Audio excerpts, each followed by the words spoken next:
Mateo capítulo 12, versículos 22 al 28 son la lectura de esta mañana, que dice lo siguiente: Entonces fue traído a él un endemoniado, ciego y mudo, y le sanó de tal manera que el ciego y mudo veía y hablaba.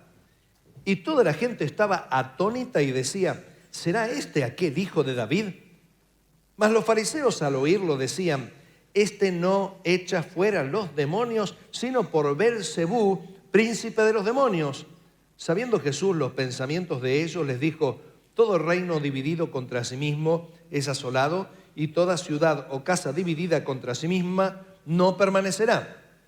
Y si Satanás echa fuera a Satanás, contra sí mismo está dividido. ¿Cómo pues permanecerá su reino? Y si yo echo fuera los demonios por Beelzebú, ¿por quién los echan vuestros hijos? Por tanto, ellos serán vuestros jueces.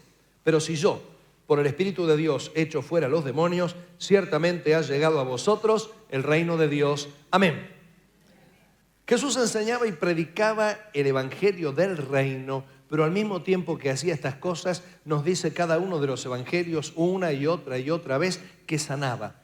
Es como que necesitaba esa confirmación, como que el poder de Dios necesitaba ser confirmado a través de la liberación de las dolencias físicas de las personas. El mensaje de Jesús era: arrepiéntanse porque el reino de Dios llegó. Arrepiéntanse porque el reino de Dios ya está cerca. No es que se está acercando en el sentido de que ya está por venir. No, ya está cerca.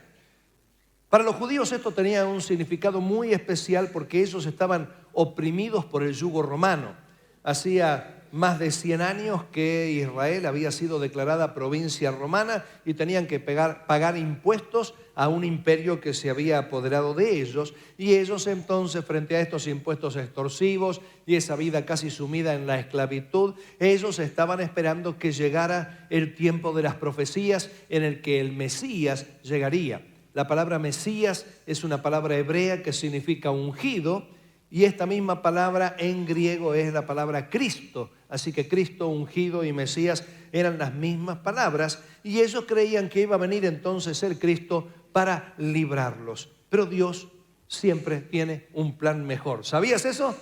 Decilo fuerte conmigo: Dios siempre tiene plan mejor. ¿Podés ponerle más onda? Vamos. Dios siempre tiene un plan mejor, claro que sí. ¿En qué consistía ese plan mejor? De nada sirve vivir una libertad física mientras no se puede disfrutar por un estado espiritual de esclavitud. Los judíos podían tener una libertad física, pero no iban a disfrutarla plenamente porque estaban esclavos en sus propios pecados, esclavos del diablo, esclavos de su propia, de su propia mala naturaleza. Así que Jesús entonces vino a darles buenas noticias. Esto significa el evangelio, buenas nuevas, buenas noticias de que Dios comenzaba a traer a la tierra el poder de los cielos. Pero para poder disfrutar de esto tenían que cambiar de mentalidad, tenían que cambiar de actitud, tenían que arrepentirse, necesitaban rendir sus vidas a Dios y cederle el control a Él. Ahora, ¿cómo saber que Dios estaba cerca con este mensaje que Jesús estaba predicando? Sencillo, mostrando el poder sobre las enfermedades. ¿Cómo podían saber que Jesús era un enviado de Dios y que el mensaje que Él predicaba era la verdad? Sencillo, lo que el hombre no podía hacer, que solo quedaba en manos de Dios, Jesús sí lo podía hacer. Cristo es Dios, aleluya. Él ponía sus manos sobre los enfermos, eran sanados. Él mostraba su poder sobre los demonios. Él mostraba su poder sobre la mente. Él mostraba su poder sobre la naturaleza. Él mostraba su poder sobre la misma muerte. Por lo tanto, el mensaje que Él predicaba era un mensaje lleno de poder. Por eso Él predicaba el evangelio del reino y sanaba, porque de esta forma estaba la firma de Dios. Sin embargo, a pesar de todas estas manifestaciones, a pesar de estas evidencias de que el mensaje venía de Dios, había en las personas tres tipos distintos de actitudes, 3 tipos distintos de predisposiciones hacia el mensaje, y la primera de ellas era la incredulidad. ¿Sabes cuál es la palabra griega para fe? Te va a sonar medio raro y hasta cómico también, ¿no? Aunque no tiene nada que ver con lo que vos te imagines.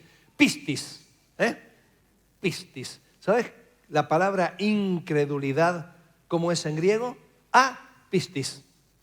Es decir, sin fe. Y esto lo dice el versículo 24, dice, mas los fariseos al oírlo decían, este no echa fuera a los demonios, sino por Beelzebú, príncipe de los demonios. En otras palabras, estaban acusando a Jesús de lo que Jesús no era. Estaban diciendo que Jesús estaba operando con el poder del diablo. La palabra Beelzebú era el nombre que se le daba a un dios de la mitología de los cananeos. Es una palabra compuesta de Baal, que significa señor, y Zebú, moscas. Entonces este personaje mitológico fue de alguna forma utilizado este nombre para denominar al diablo. Hoy a la mañana cometí un error. Yo pensé que la palabra mandinga era de origen quechua, y resulta que alguien, hermano Julio, me dijo, no, es de origen africano. Los esclavos vinieron y trajeron acá la palabra mandinga. ¿Cuántos conocen la palabra de mandinga? Bueno, vos te diste cuenta que decir mandinga es lo mismo que decir diablo. No es de origen, entonces uno dice, cosa de mandinga, ¿no? Banfield no puede ganar un partido. Bueno, esto está refiriéndose, es sinónimo del diablo, aunque no tiene un origen bíblico. Bueno, estaban acusando a Jesús de que actuaba por el poder del diablo. Ahora, la incredulidad, y esto tiene que quedar bien claro, la incredulidad no es la imposibilidad de creer. En el caso de Tomás, cuando dice, no, si yo no veo sus manos horadadas y no meto mi mano en su costado traspasado, yo no puedo creer. Esto no es la incredulidad a la que Jesús ataca y con la que Jesús se encuentra. Ese tipo de incredulidad no es resistente, sino que es un tipo de incredulidad lógica de que uno tiene que superar la barrera de lo natural y entrar en lo sobrenatural. Pero la incredulidad a la que se contraponía a Jesús no era la imposibilidad de creer, sino la decisión deliberada de no creer. Acordate, la incredulidad con la que se encontró el Señor acá era la decisión deliberada de no creer, porque uno, al fin y al cabo, decide creer o no creer. Los fariseos habían ya tomado su postura porque ellos eran los portadores de la palabra, ellos eran los portadores de la verdad, así que se habían transformado en los dueños de la verdad y tenían mucho poder porque la gente los seguía. Pasaban por notable bienestar a consecuencia del poder que tenían porque recibían favores de todo tipo, contaban con prestigio, contaban con fama, tenían bastantes privilegios. Y sobre estas ventajas que ellos tenían por manejar la cosa religiosa, habían construido sobre esas ventajas un gran sistema religioso que generaba el monopolio sobre la verdad. Así que a ellos no les convenía creer en Jesús, porque esto significaba derrumbar su imperio fundado en el poder. Les doy un ejemplo de esto, ¿no? Imagínate que si nosotros somos vendedores de fósforos. ¿Alguno alguna vez vendió fósforos? ¿Viste? Cajita, ¿no? No voy a darte ninguna marca.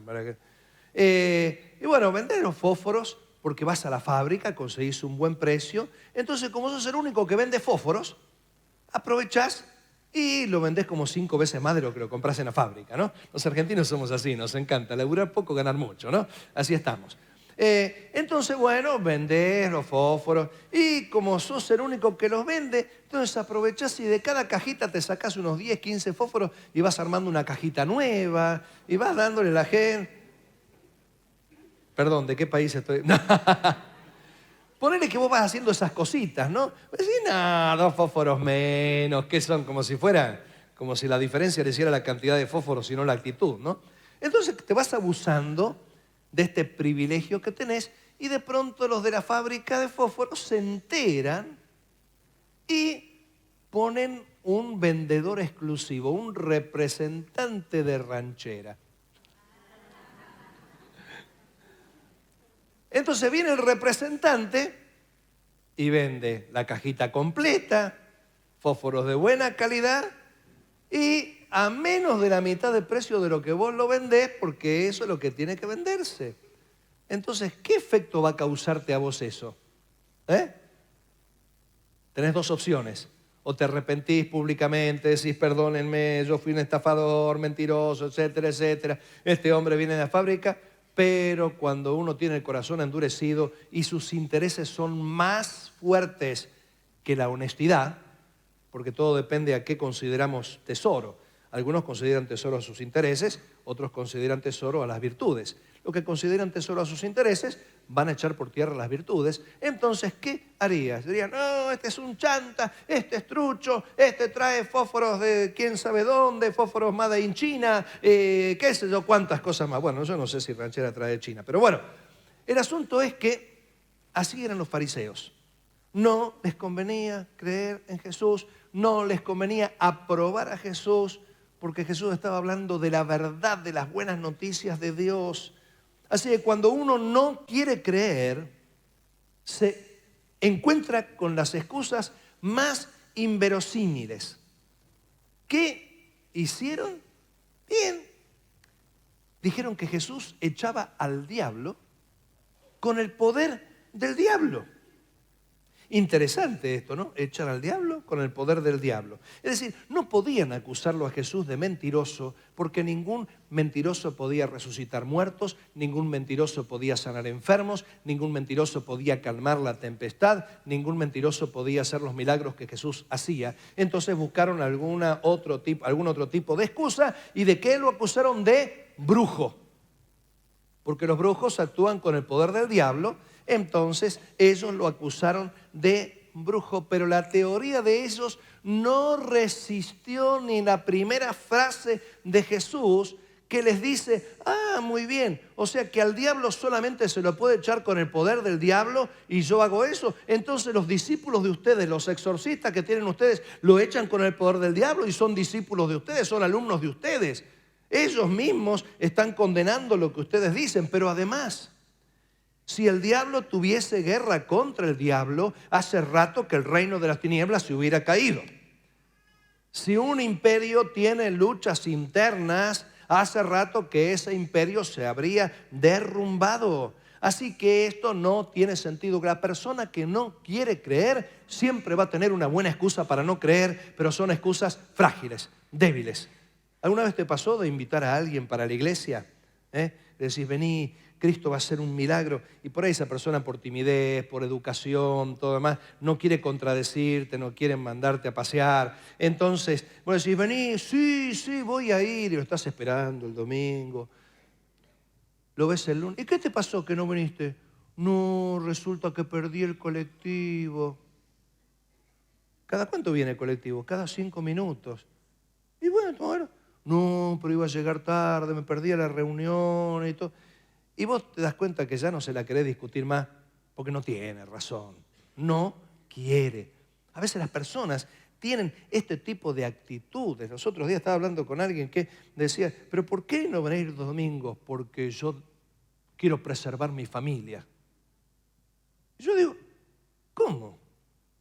Pero la iglesia te está ocupando todo el tiempo. ¿Cuánto tenés de culto? 1 hora y media.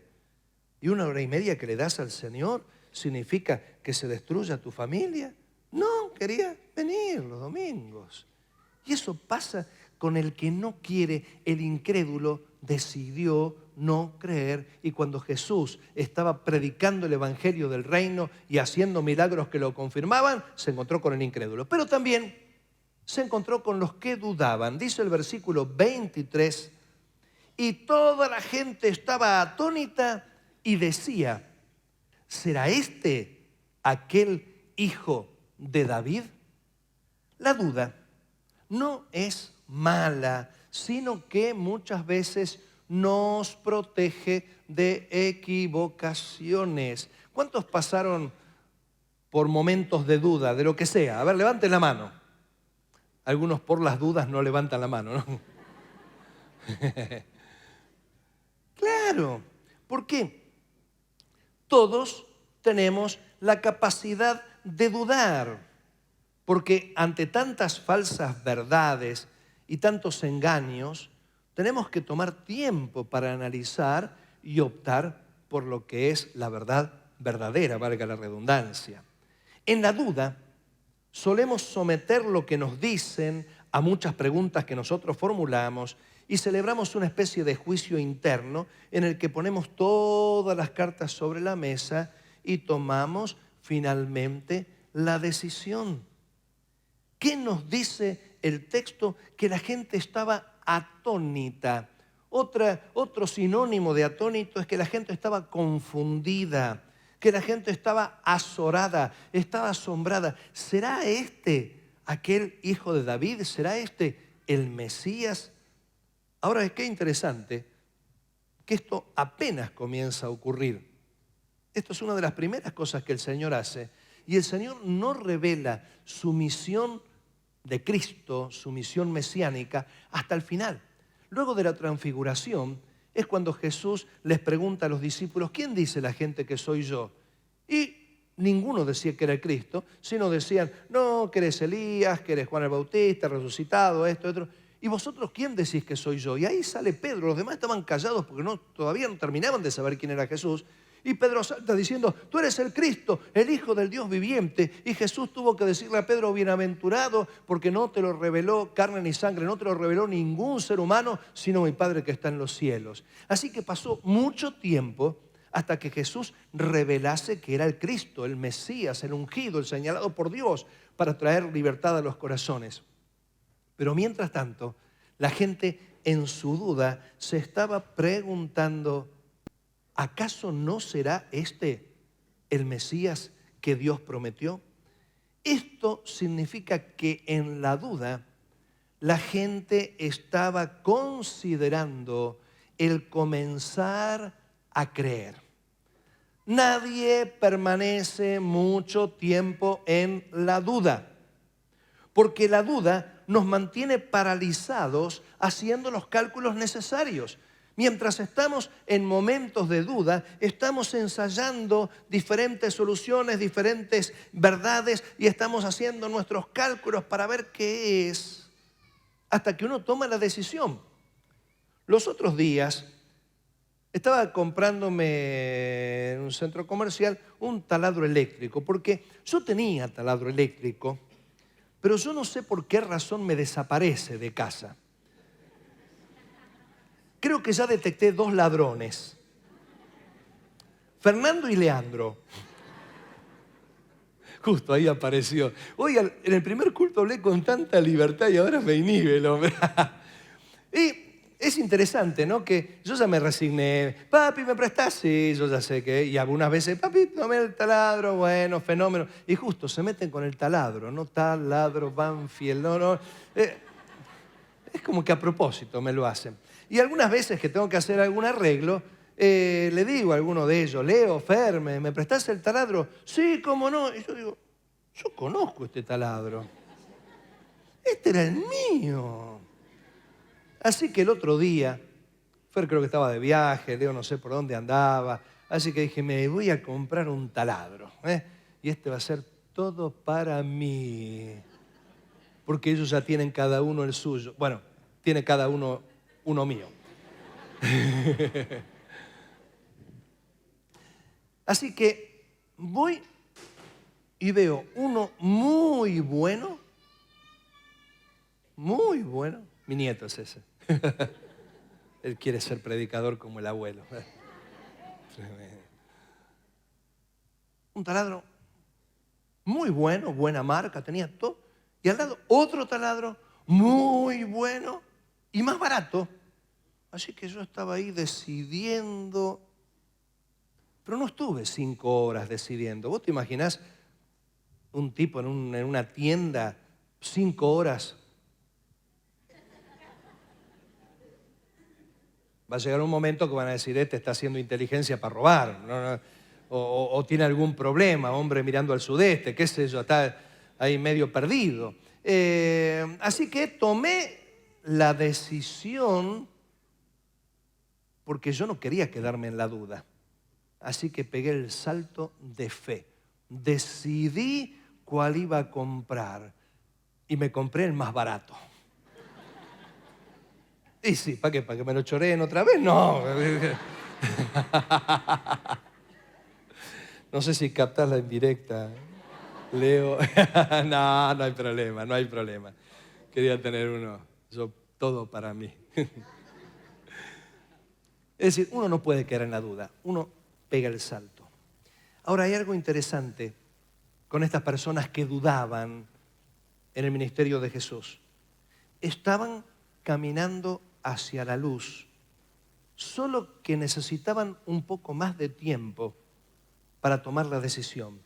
Pero mientras tanto, seguían a Jesús. Aquel que ante la duda no continúa, no persevera, es el que no quiere creer. Pero el que está pasando por un momento de duda, dice, voy a tomar la decisión, voy a pasar el tiempo, pero mientras tanto, sigo a Jesús. Así que nos encontramos con los incrédulos, los que no querían creer, nos encontramos con los que dudaban, que estaban paralizados haciendo los cálculos y tratando de saber si realmente era así, pero quiero terminar con los que tuvieron fe. ¿Qué significa fe? Fe significa creer, tener confianza, significa ser fiel. Ahora, la fe, ¿cuándo viene? Cuando uno decide saltar de la parálisis de la duda a la acción de la decisión.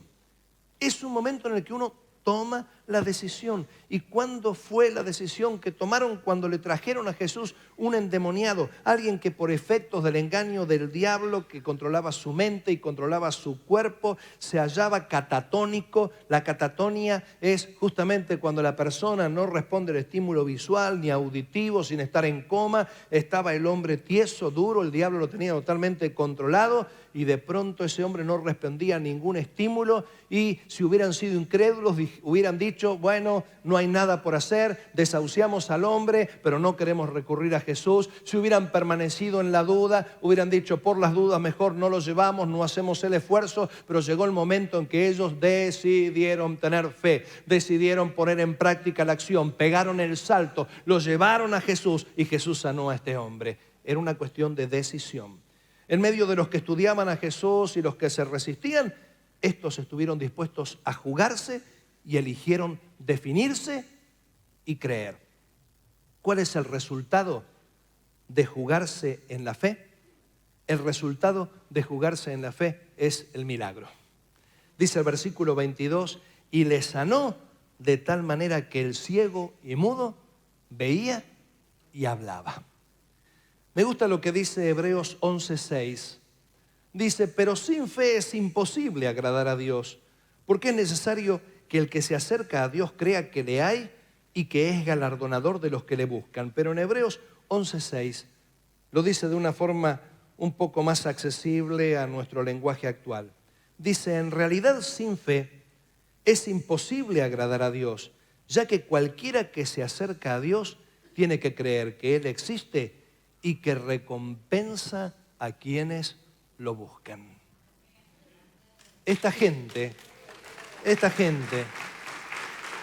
decidió salir de la duda, jugarse, buscarlo y llevar a ese hombre controlado por el diablo. Y tuvieron como recompensa la sanidad de este hombre.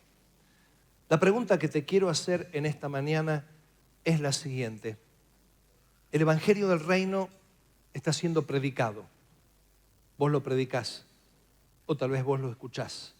Y ese evangelio del reino es un evangelio que va acompañado de señales y milagros, porque Dios quiere poner la firma sobre el mensaje que estás predicando. El sello y firma que validan el mensaje que vos y yo predicamos está dado por el poder de Dios. ¿Cuántos recibieron milagros de Dios?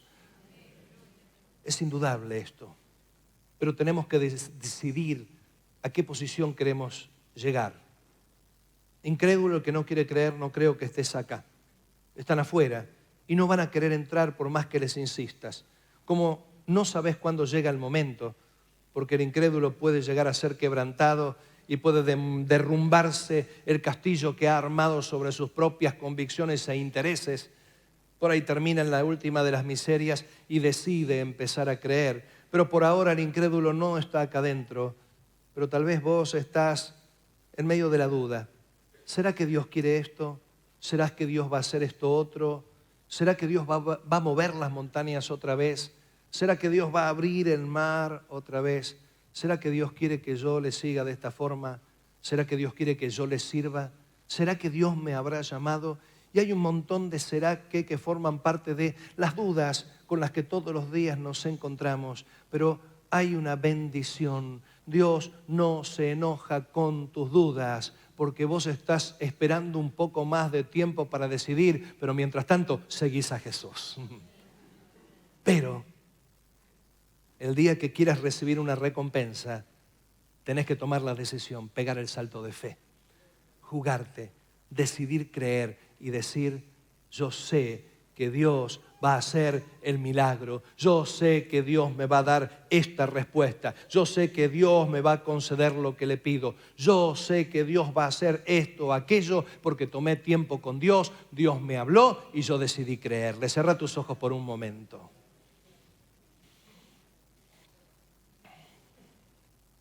Capaz que viniste con un poco de dudas. Capaz que alguien te trajo. Y voy a pedir que traten de moverse lo menos posible. Por ahí alguno estaba esperando este momento para salir desapercibido. Pero no distraigas a los demás. Trata de quedarte. No van a ser más de 3 minutos. Capaz que te invitaron, viniste. Pero como sea, si estás acá, es porque cruzaste el umbral de la incredulidad y estás al menos en el umbral de la duda. Y hoy el mensaje del Evangelio llegó a tu vida y el Señor quiere tomar control de tu vida, quiere ser el timón de tu alma, quiere perdonar tus pecados, quiere que empieces de nuevo y vos te estás preguntando, ¿pero será que Dios puede cambiar mi vida? ¿Será que Dios puede transformarme? ¿Será que Dios puede hacer este milagro? Estás en el umbral de la duda. En esta mañana te propongo que pegues el salto de fe y Dios te va a premiar cuando le buscas en fe.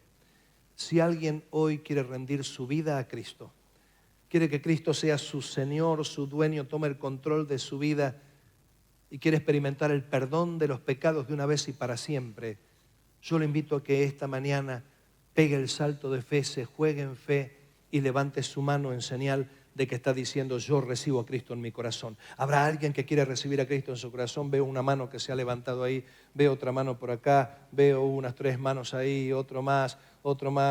Una buena parte de ellos lo están haciendo por primera vez. Dios te bendiga por ahí, Dios te bendiga. Estás pegando el salto. Dios es premiador de los que le buscan, Dios es galardonador de los que le buscan.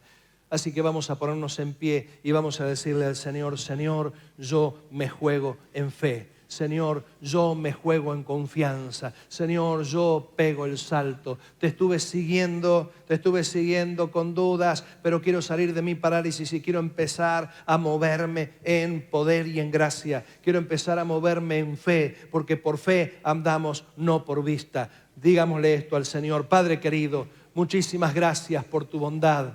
Muchísimas gracias por los milagros que siempre hiciste. Pero Señor, somos conscientes de que estás queriendo decisiones de nuestra parte, que peguemos el salto, que nos juguemos. Señor amado, en el nombre de Jesús, hoy queremos invitarte a que tengas el control de nuestras vidas y queremos decirte, vamos a dar el salto de fe. ¿Por qué? Porque el cielo ha bajado a la tierra para que prediquemos tu palabra con poder y con gracia, y a esto nos vamos a jugar. Gracias por todo, Señor, en el nombre de Jesús. Amén. Que Dios te bendiga y tengas un hermoso domingo.